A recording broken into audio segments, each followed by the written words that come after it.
Hello and good morning. Today I'm going to be walking around Fort Wilderness to go in and discover something that hasn't been talked about in quite some time, and that is a train. Yes, a train actually existed here at Fort Wilderness. Now, that's not the only secret that I'm going to be talking about today about the campground here that opened in 1971. There is a place where Disney keeps bats. Yes, that is right. Disney actually keeps bats on property right here at Fort Wilderness. Now, of course, it's not really that close to where I'm standing right now, but we're gonna go on an adventure today walking around. Now, if you do like undiscovered locations and secrets about Disney, make sure you subscribe to the channel so you can get notified every time I come out with a future video, especially about Disney and all the secrets that they have to hold.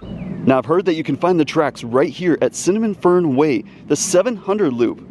Right here next to 706, you will find a pet walking area. This is where I've seen pictures of where the tracks still exist. Oh my gosh, I've been wanting to make this video for quite a long time. Now that it's my 100th video, I wanted to come and experience it with all of you and tell you the backstory of this train that used to actually be here, and of course talk about the bats. And then there's one other really fun fact that I'm going to share that a lot of people don't know about this place. No way. It actually is right here in front of me. You can already see some of the actual remnants of the train itself. Look, there's some wood that would have been underneath and the track would have been right here above it. This is so exciting. The track was 3.5 miles long and went around a few of the campsites. This is one of the areas where you can still come and actually see the track, or I should say, the wood that still remains. I just can't believe that I'm walking where the train used to be. I have heard about this so many times, especially from other people, and I've been wanting to come out here for quite a long time. This has not disappointed at all. It is really, really nice out here too. Super quiet. And of course, there is actual sights from the 700 loop right there. So if you do come here, be super respectful. But this is amazing. It is so overgrown. Look at that. It is just so exciting to see some of this Disney history right here at Fort Wilderness. It is so overgrown, but it has been sitting here for quite a long time. Due to the campground's popularity and how it kept growing and expanding, sadly in 1980 they did have to close down because it got too dangerous whenever the train was trying to go over the actual roads, which you can still see some of the remnants of the actual track over the road as of today. Right behind campsite 701 and 702, you'll find more remnants of the actual track itself. It is incredible to think that it is still here from the 1980s. I would have loved to actually see everybody get on the train, get off the train, and enjoy their stroll while they're going around the campsite and just hearing the train whistle. The train would have continued on this path right here, right between these trees. But of course, these trees probably weren't here back when the railroad was here at Fort Wilderness. And it would have crossed the road right over here. You can still make out the gravel where the train tracks would continue right across the street.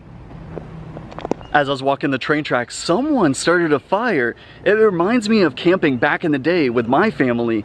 I'm definitely gonna have to come back here and actually go camping because I do have a tent and I want to experience Fort Wilderness, especially at night, because it would be a whole different atmosphere. Now, let's head over to where they have the bats.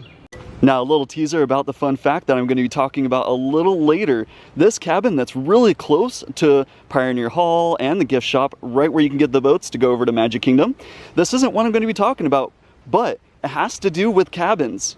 Right behind the Pioneer Outpost, you're going to find this trail right here where it says no carts, pedestrians and bike traffic only.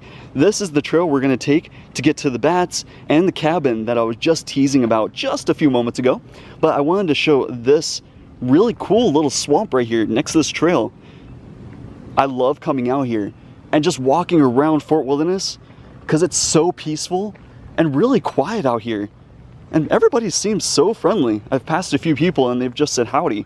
I think they really got into the swing of things. Hi-ho, hi-ho, hi-ho, hi-ho, hi-ho.